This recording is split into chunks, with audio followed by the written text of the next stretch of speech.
ପୂର୍ବରୁ ଆମେ ଦେଖିଥିଲେ ଭାଗବତର ପ୍ରଥମ ସ୍କନ୍ଧର ପ୍ରଥମ ଅଧ୍ୟାୟର ପ୍ରଥମ 3ଟି ଧାଡ଼ିକୁ ଆମେ ତାର ଅର୍ଥ ବୁଝିଥିଲେ ଆଉ ଜାଣିଥିଲେ କାହା ପାଇଁ ଉଦ୍ଦିଷ୍ଟ, କାହା ପାଇଁ ଭାଗବତ ଲେଖିଛନ୍ତି ମହାନ କବି ବ୍ୟାସଦେବ ଆଉ ତାକୁ ଓଡ଼ିଆରେ ରଚନା କରିଥିବା ଅତିବଡ଼ି ଜଗନ୍ନାଥ ଦାସ କାହା ଉଦ୍ଦେଶ୍ୟରେ ଲେଖିଛନ୍ତି ଆପଣମାନେ ତ ଜାଣିଥିଲେ ସେଦିନ ଏହା ପୂର୍ବ ଅଧ୍ୟାୟରେ।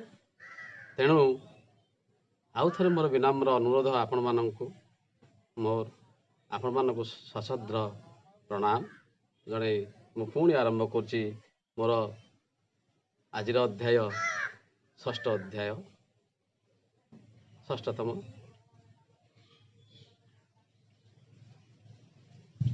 ଆଜି ଆମେ ଦେଖିବା ତାର ପରବର୍ତ୍ତୀ ଧାଡ଼ି କ'ଣ ଅଛି। ଆମେ କାହା ପାଇଁ ଜାଣୁଛନ୍ତି ନା ସେଇ ବିଶ୍ୱନିୟନ୍ତା, ବିଶ୍ୱ ଠାକୁର, ଜଗତର ନାଥ, ଯିଏକି ଏ ଜଗତର ନାଥ ଆଉ ସୃଷ୍ଟିକର୍ତ୍ତା, ପାଳନକର୍ତ୍ତା, ଆମମାନଙ୍କର ହର୍ତ୍ତାକର୍ତ୍ତା, ଦୈବ ବିଧାତା, ସେଇ ଆତ୍ମା ବା ବ୍ରହ୍ମଙ୍କ ଉଦ୍ଦେଶ୍ୟରେ ଆଜି ମୋର ବିନମ୍ର ପ୍ରଣାମ, ଆପଣମାନଙ୍କୁ ବି ମୋର ପ୍ରଣାମ। ଆଜି ଆମେ ଯିବା ସେଇ ଧାଡ଼ିଟିକୁ ଦେଖିବା। ପ୍ରଥମେ ଯିବା ପୂର୍ବରୁ, ଭାଗବତକୁ ଯିବା ପୂର୍ବରୁ ଆମେ ଦେଖିବା ପୁଣି ମୂଳ ଭାଗବତ, ଯାହାକୁ ନେଇ ଭାଗବତ ଲେଖାଯାଇଛି, ଯେଉଁଟାକି ଆମେ ଦେଖନ୍ତି ସିରିଏଲରେ ନାରଦ ଗାଇଛନ୍ତି। ଶ୍ରୀକୃଷ୍ଣ ସିରିଏଲରେ ଆପଣ ଦେଖିଥିବେ, ହିନ୍ଦୀ ସିରିଏଲ ଶ୍ରୀକୃଷ୍ଣରେ ସେଇ ପଦଟେ ମୁଁ ଗାଉଛି ଆପଣଙ୍କ ପାଇଁ। हे कृष्ण गोविंद हरे मुरारी, तू नाथ नारायण वासुदेव। हे कृष्ण गोविंद हरे मुरारी, तू नाथ नारायण वासुदेव। त्वमेव मातास्य पिता त्वमेव, त्वमेव बन्धुश्च सखा त्वमेव, त्वमेव विद्यां द्रविणं त्वमेव, त्वमेव सर्वं मम देव देव। हे कृष्ण गोविंद हरे मुरारी, तू नाथ नारायण वासुदेव। सତରେ ସେଇ ବାସୁଦେବ, ସେ ହେଉଛନ୍ତି କୃଷ୍ଣ, ସେ ହେଉଛନ୍ତି ନାରାୟଣ, ସେ ହେଉଛନ୍ତି ବ୍ରହ୍ମା ବିଷ୍ଣୁ ମହେଶ୍ୱର 3 ରୂପ। ସେ ତାଙ୍କରି ଉଦ୍ଦେଶ୍ୟରେ ଆଜିର এই ଏପିସୋଡ଼ ତାଙ୍କ ପାଖରେ ମୁଁ ସମର୍ପିତ କରୁଛି। ଆମେ ଦେଖିବା, ଯିବା ସେଇ ଧାଡ଼ିକି। ଆମେ ୟା ପୂର୍ବରୁ 3 ଧାଡ଼ି ପଢ଼ିଥିଲେ, ଜାଣିଥିଲେ। କ'ଣ ସେ 3 ଧାଡ଼ି ମୁଁ ଆପଣ ଟିକେ ଖାଲି ମନେ ପକାଇ ଦେଉଛି। କ'ଣ ଗାଇଥିଲେ ଆମେ ସେତେବେଳେ? ନମଇ ନୃସିଂହ ଚରଣ ଅନାଦି ପରମ କାରଣ, ଯାବିନୁ ଆଦି ମଧ୍ୟନ୍ତ, ବିଚାର ନଘଟେ ଜଗତ। ଇନ୍ଦ୍ରିୟ ଅର୍ଥ ଯେ ଜାଣଇ, ସତେ ଯେ ନିତ୍ୟ ପ୍ରକାଶଇ। ଏ 3 ଧାଡ଼ିକୁ ଆମେ ସେଦିନ ଜାଣିଥିଲେ। ଏ ପୂର୍ବ ଅଧ୍ୟାୟରେ, ପୂର୍ବ ଏପିସୋଡ଼ରେ ଆମେ ଜାଣିଥିଲେ। ଆଜି ତା ପରବର୍ତ୍ତୀ 2 ଧାଡ଼ି ଆମେ ଆଲୋଚନା କରିବା। କ'ଣ ତାହା ଦେଖନ୍ତୁ। ଆନନ୍ଦ ମନେ ବେଦସାର, ବ୍ରହ୍ମାରେ କଲା ଯେ ବିସ୍ତାର। ଆନନ୍ଦ ମନେ ବେଦସାର, ବ୍ରହ୍ମାରେ କଲା ଯେ ବିସ୍ତାର। ଯାହାର ରୂପ ହୃଦେ ଚିନ୍ତି, ବେଦ ପୁରୁଷ ନ ଦାରନ୍ତି। ସତରେ କ'ଣ ଲେଖା ହେଇଛି ଦେଖନ୍ତୁ। କାହା ପାଇଁ କାହା ଉଦ୍ଦେଶ୍ୟରେ ଲେଖା ହେଇଛି, ସେ ଯାହା ପାଇଁ ଲେଖା ହେଇଛି ଆଜି ଆମେ ଜାଣିବା। ପୂର୍ବ ଅଧ୍ୟାୟରେ ଆମେ ଜାଣିଥିଲେ, ଆଜି ବି ତାଙ୍କରି ଉଦ୍ଦେଶ୍ୟରେ ଆମେ ଏଠିରେ ଜାଣିବା। କ'ଣ ଲେଖା ହେଇଛନ୍ତି, କ'ଣ ଲେଖିଛନ୍ତି ଜଗନ୍ନାଥ ଦାସ, ଓଡ଼ିଆ ଭାଗବତ ରଚୟିତା। ଆନନ୍ଦ ମନେ ବେଦସାର, ଆନନ୍ଦ ମନେ ବେଦସାର, ବ୍ରହ୍ମାରେ କଲା ଯେ ବିସ୍ତାର। ଆପଣମାନେ ଜାଣିଛନ୍ତି, ଆମେମାନେ ଜାଣିଛନ୍ତି। ଆମେମାନେ ଜାଣିଛି, କ'ଣ ଜାଣିଛନ୍ତି ନା ବ୍ରହ୍ମା ବିଷ୍ଣୁ ମହେଶ୍ୱର ତ୍ରିଦେବ। ବ୍ରହ୍ମା ହେଉଛନ୍ତି ସୃଷ୍ଟିକର୍ତ୍ତା, ବିଷ୍ଣୁ ହେଉଛନ୍ତି ପାଳନକର୍ତ୍ତା, ମହେଶ୍ୱର ହେଉଛନ୍ତି ସଂହାରକର୍ତ୍ତା।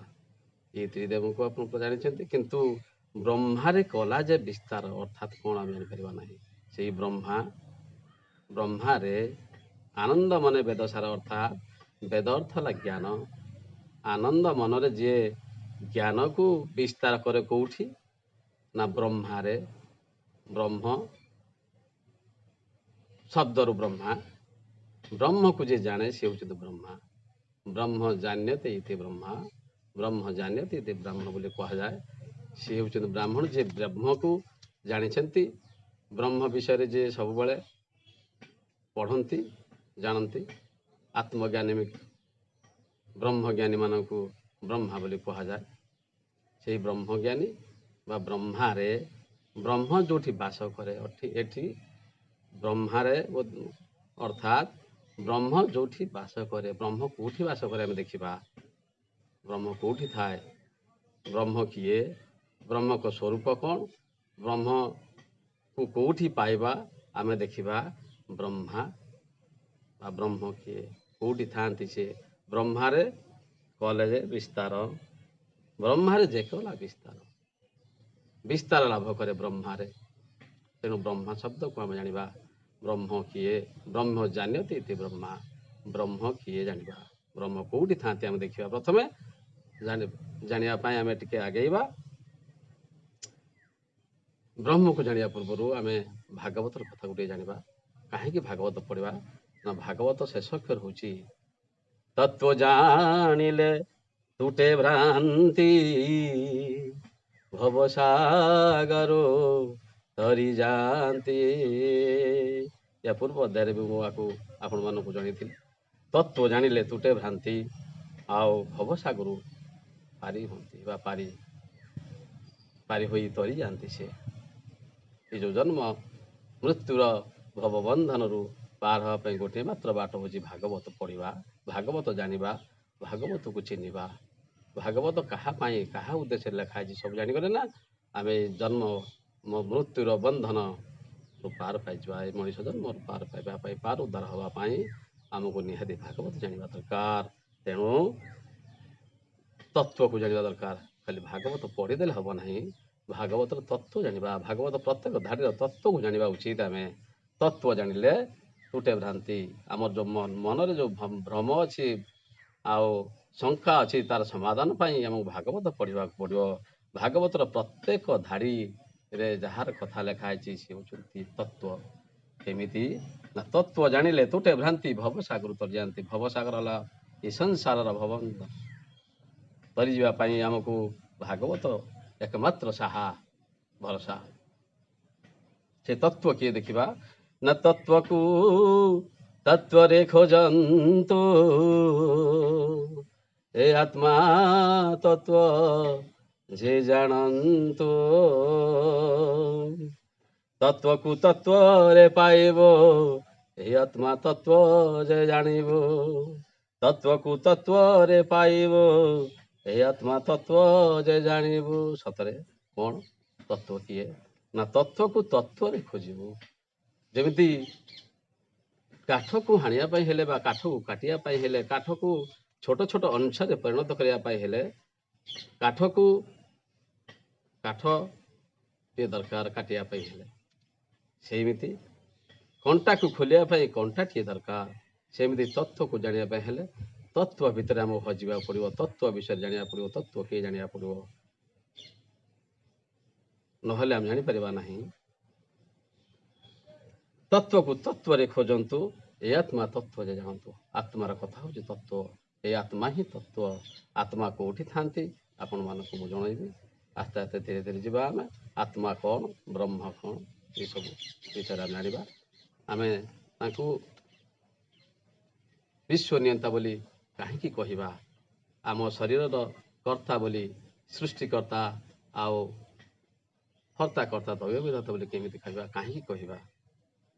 ତତ୍ଵକୁ ତତ୍ଵରେ ପାଇବୁ, ଏ ଆତ୍ମା ତତ୍ଵ ଯେ ଜାଣିବୁ। ଆତ୍ମାର କଥା ଜାଣିବା। ଏହା ପୂର୍ବରୁ ଆମେ ଜାଣିଥିଲେ ବ୍ରହ୍ମାରେ କଲା ଯେ ବିସ୍ତାର।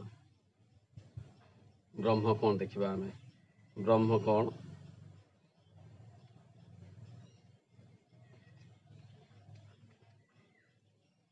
ବ୍ରହ୍ମ ହେଉଛି ବେଦ କହେ, ସାମ ବେଦର କେନୋପନିଷଦ କହେ, ଯଦ୍ବାନ୍ ଭିଉଦିତଂ ଯେନ ବାଗ୍ଭିଉଦିତେ ତଦେବ ବ୍ରହ୍ମତ୍ୱଂ ବିଧି ନେଦଂ ଯଦିଦମୁପାସତେ। କ'ଣ କହିଲେ? ପ୍ରଥମ ଶ୍ଲୋକରେ କ'ଣ କହିଲା ନା, ଯଦ୍ବାନ୍ ଭିଉଦିତଂ ଯେନ ବାଗ୍ଭିଉଦିତେ ତଦେବ ବ୍ରହ୍ମତ୍ୱଂ ବିଧି ନେଦଂ ଯଦିଦମୁପାସତେ। କ'ଣ ହେଇଛି ତାର ଅର୍ଥ? ଇଏ ତ ବ୍ରହ୍ମ ବିଷୟ ଜାଣିବା ପାଇଁ ହେଲେ ୟାର ଅର୍ଥକୁ ଆମେ ଜାଣିବାକୁ ପଡ଼ିବ। ବ୍ରହ୍ମ କିଏ, କୋଉଠି ଥାନ୍ତି? ନା ବ୍ରହ୍ମ ଏପରି ଏକ ଜିନିଷ ବା ବ୍ରହ୍ମ ଏପରି ଏକ ଦ୍ରବ୍ୟ ଅଟେ ଯାହା ବାଣୀ, କଥା ବା ଭାଷା ଦ୍ୱାରା ପ୍ରକାଶିତ ହୁଏ ନାହିଁ।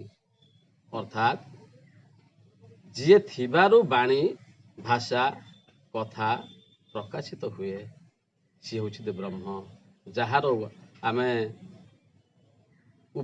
ଉପନିଷେଦ କରୁ ବା ଉପାସନା କରୁ, ସିଏ ବ୍ରହ୍ମ ନୁହେଁ। ବ୍ରହ୍ମ ହେଉଛନ୍ତି ଯାହାଦ୍ୱାରା ଆମେ କଥାବାର୍ତ୍ତା କରନ୍ତି, ଭାଷା ପ୍ରକାଶ ପାଏ, ସିଏ ହେଉଛନ୍ତି ବ୍ରହ୍ମ। ଆଉ ଏକ ଶ୍ଲୋକରେ ଆମେ ଦେଖିବା, କିଏ ଯଦୁନ୍ନସା ମନ୍ନୁତେ ଜନାର୍ଦୁର୍ମନୋମତଂ ତଦେବ ବ୍ରହ୍ମତ୍ୱଂ ବିଧି ନେଦଂ ଯଦିଦମୁପାସତେ। କ'ଣ କହିଲା ନା, ଯାହାକୁ ମନ ଦ୍ୱାରା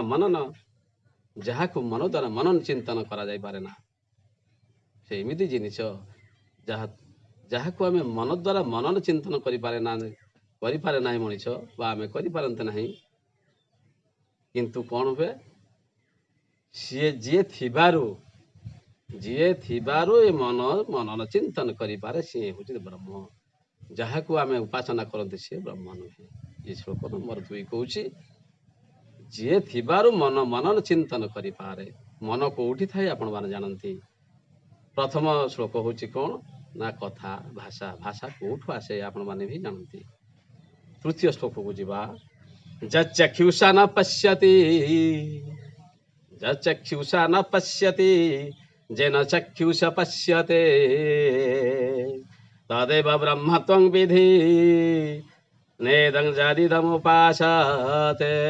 ଅର୍ଥାତ୍ ଯାହାକୁ କେହି ଚକ୍ଷୁ ଦ୍ୱାରା ଦେଖାଯାଏ ନାହିଁ, ଅର୍ଥାତ୍ ଯାହାକୁ କେହି ଚକ୍ଷୁ ବା ନେତ୍ର ଦ୍ୱାରା ଦେଖେ ନାହିଁ, କିନ୍ତୁ ଯିଏ ଥିବାରୁ ଏ ନେତ୍ର ଦେଖିପାରେ, ଯିଏ ଥିବାରୁ ଏ ନେତ୍ର ଦର୍ଶନ କରିପାରେ, ସବୁ ଜିନିଷକୁ ଦେଖିପାରେ। ଆମେ ବାହାର ଜିନିଷ ସବୁ ଦେଖିପାରନ୍ତି। ଯିଏ ଥିବାରୁ, ଯାହା ପାଇଁ ଏ ଚକ୍ଷୁ ଦେଖିପାରେ, ଇଏ ପାଟି କଥା କହିପାରେ, ଭାଷା କହିପାରେ, ମନନ ଚିନ୍ତନ କରିପାରେ। ଆଉ ଏକ ଶ୍ଲୋକକୁ ଯିବା, ଆମେ ଦେଖିବା, ଯଚ୍ଛୋତ୍ରେଣ ଶୃଣୋତି ଯେନ ଶ୍ରୋତଂ ଯଚ୍ଛୋତ୍ରେଣ ନ ଶୃଣୋତି ଯେନ ଶ୍ରୋତଂ ନିଦଂ ଶ୍ରୁତଂ ତଦେବ ବ୍ରହ୍ମତ୍ୱଂ ବିଧି ନେଦଂ ଯଦିଦମୁପାସତେ। ଅର୍ଥାତ୍ କ'ଣ? ଯାହାକୁ କେହି କାନରେ ଶୁଣେ ନାହିଁ, ଏ କାନ ଯାହାକୁ ଶୁଣେ ନାହିଁ, ଅର୍ଥାତ୍ ଯିଏ ଥିବାରୁ ଏ କାନ ଶୁଣେ, ଏ କର୍ଣ୍ଣ ଶୁଣେ, ଯିଏ ଥିବାରୁ ସିଏ ହେଉଛନ୍ତି ବ୍ରହ୍ମ। ଯାହାକୁ ଉପାସନା କରାଯାଏ ନାହିଁ, ସେ ବ୍ରହ୍ମ ନୁହେଁ। ଏ ଶ୍ଲୋକ ପ୍ରମାଣ କରୁଛି। तार परवर्ती श्लोक कौन कौच पुणी आम जाना ज प्राणे न प्राणति जना ज प्राणे न प्राणेति जना प्राण प्राणीयते तदेव ब्रह्म त्वं विधि नेदं जदीदमुपासते अर्थात जहा नासिका व घ्राणेन्द्र द्वारा ये प्राणर जीवाशिवा द्वारा जानी हुए ना बरं जीए थिबारु ये नाक द्वारा निश्वास प्रश्वास चले ये घ्राणेन्द्रिय व नाक काम करे जीए थिबारु एथिरु प्रमाणित हुए कौन ना नाक जीए थिबारु बा जहा पाई ये नाक बासना सुंघे निश्वास प्रश्वास नहीं पारे निश्वास प्रश्वास नहीं कि शरीर बंचई रखे पुणी कौन करे ना कान शुणी पारे जी थिबारु तापर कौन हुए आखि देखी पारे मन मनन चिंतन करि पारे आओ वाणी कथा प्रकाशित हुए सी हूँ ब्रह्म अर्थात कहापाई ये सब काम हुए ये प्रमाण करुछि से आम भितर जी अच्छी कौ रूपर अच्छे देखा आम कौ रूपर अच्छी सी केमिति अच्छी आमरी भितर बा आम जानिबा सी किए गोटे छोटिया गीतटे मु आपण मान उद्देश्य जनाऊँगी पुराणा गीतटे आपण मैंने जानी भागवत टुंगे भी पढ़ा जाए भजनटे सी किए प्रमाण दिए रे पीत बास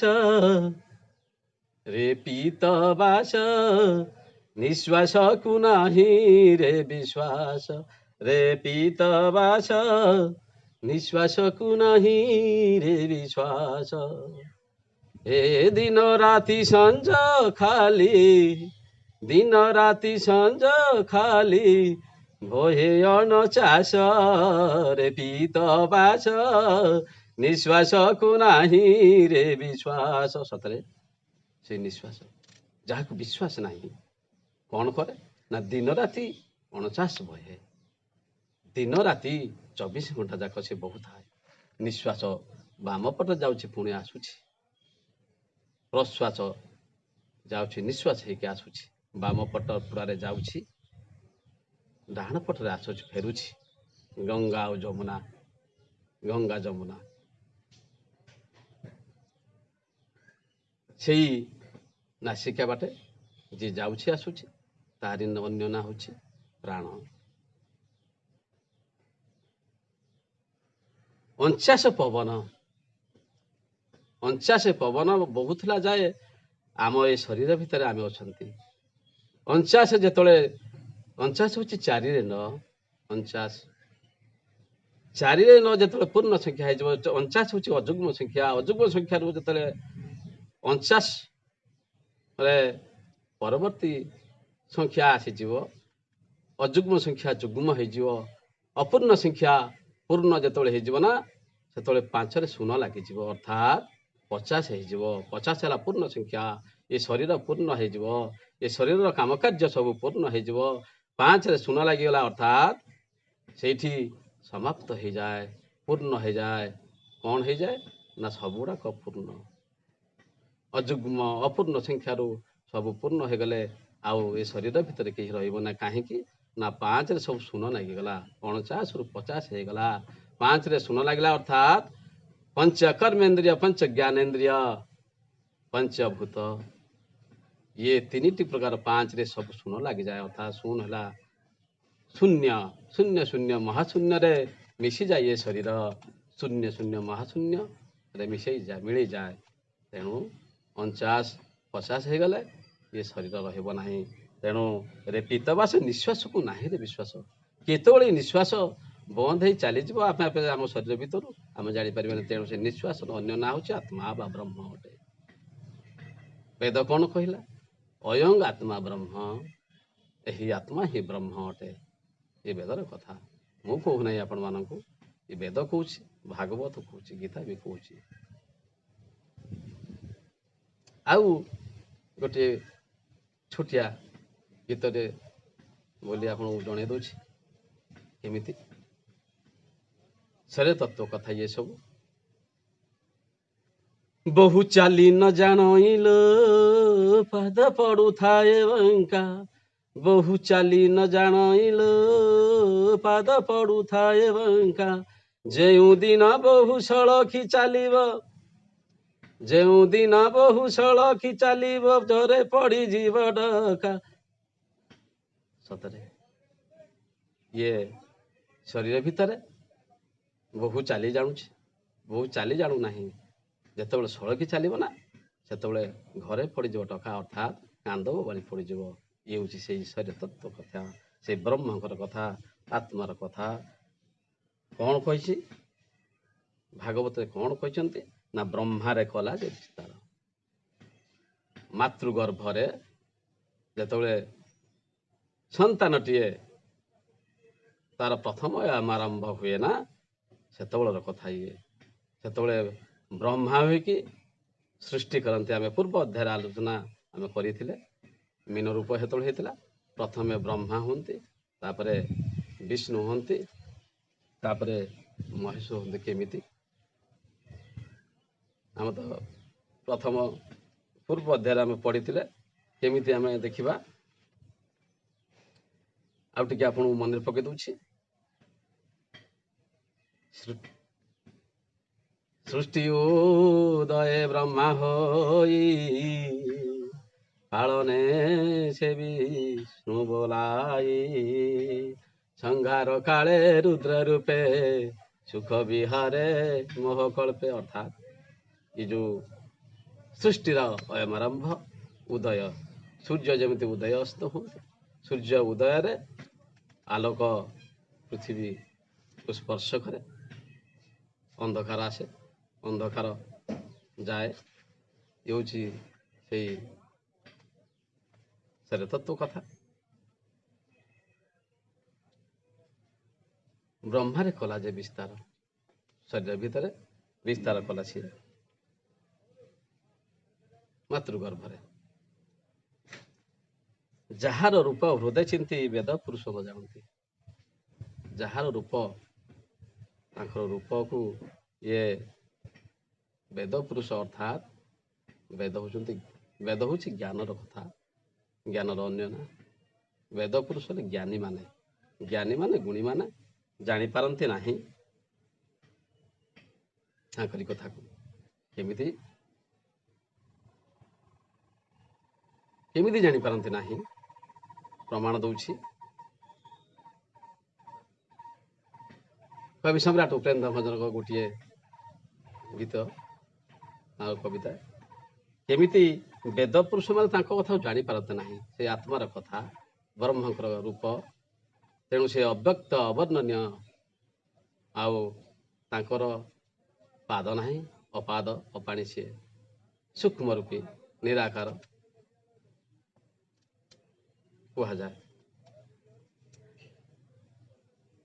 କବି ସମ୍ରାଟ ଉପେନ୍ଦ୍ର ଭଞ୍ଜ ପାଖକୁ ଆମେ ଆସିବା। ତାଙ୍କ ଜାଣିଲେ ଆମେ ଜାଣିପାରିବା ଯେ କେମିତି ବେଦ ପୁରୁଷ ଅର୍ଥାତ୍ ଜ୍ଞାନୀମାନେ ଜାଣିପାରନ୍ତି ନାହିଁ ତାଙ୍କ କଥାକୁ। କେମିତି ଜାଣିପାରନ୍ତି ନାହିଁ? ସଜନୀ ଗୋ, ସଜନୀ ଗୋ, କି କଥା କହିବି ଆଜ, କହିବା ଲୋକର ମୁହଁକୁ ଆସେନା, କହିବା ଲୋକର ମୁହଁକୁ ଆସେନା, ଶୁଣିବା ଲୋକକୁ ଲାଜ। ସଜନୀ ଗୋ, କି କଥା କହିବି ଆଜ, ପୁରୁଷ ହୋଇନ ଲିଙ୍ଗ ତାର ନାହିଁ, ନାରୀ ହୋଇ ନାହିଁ ଜନି, ନୀଳାଦ୍ରି ବିହାରୀ ଲୀଳା କରୁଅଛି ଶହୀ ଦିବସ ରଜନୀ।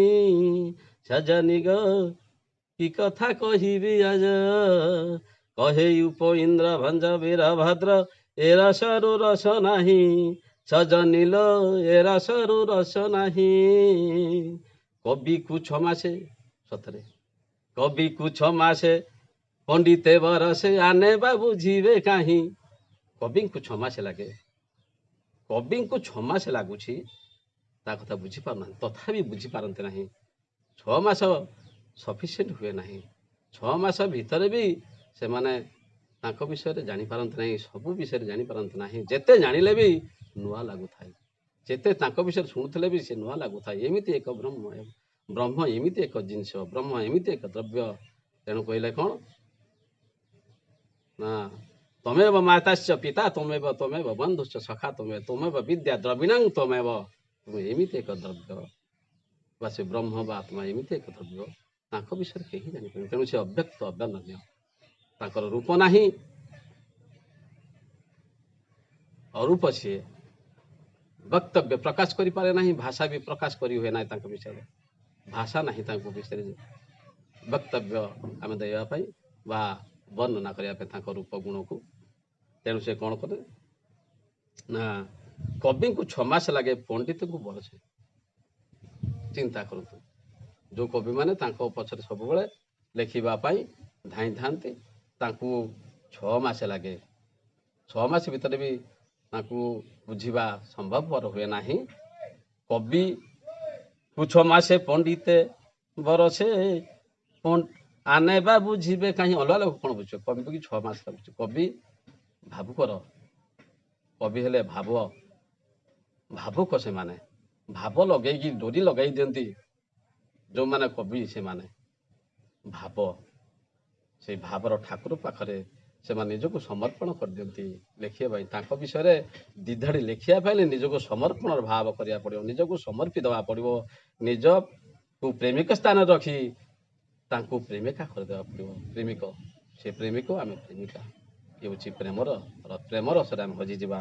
ତେଣୁ ଏ ରସରେ ରସ ନାହିଁ। ସେ ଏମିତି ଏକ ଜିନିଷ, କହିବା ଲୋକର ମୁହଁକୁ ଆସେ ନା, ଶୁଣିବା ଲୋକକୁ ଲାଜ ଲାଗିପାରେ, କିନ୍ତୁ ସେ ହେଉଛି ସତ।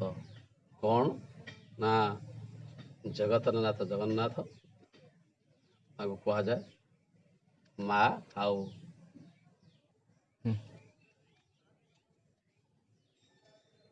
ଶୁଣିବା ଲୋକକୁ ଲାଜ ଲାଗିପାରେ, କାହିଁକି ନା ସେ ଏମିତି ଏକ ଦିଅଁ। ତାଙ୍କ ଶରୀର ବିଷୟରେ, ଶରୀର ତତ୍ତ୍ୱ କି ଯିଏ ଜାଣିବ, ସିଏ ତାଙ୍କୁ ନିଜ ଲାଜ ଲାଗିବ। କାହିଁକି ନା ପୁରୁଷ ସିଏ, କିନ୍ତୁ ତାଙ୍କର ପୁରୁଷ ଶକ୍ତି ନଥାଏ। ନାରୀ ସିଏ, କିନ୍ତୁ ନାରୀର ଲିଙ୍ଗ ନଥାଏ। ତେଣୁ ସେ ଅପାଦ ପାଣି ଅଧା ଗଡ଼ା ଦିଅ। ସେ ନୀଳାଦ୍ରି ବିହାରରେ ଲୀଳା କରୁଛନ୍ତି 100 ଦିବସର। ଯଦି ଏ ନୀଳାଦ୍ରି ବିହାରୀ କିଏ ନା ନୀଳାଦ୍ରି, ନୀଳ ରଙ୍ଗର ଆକାଶ।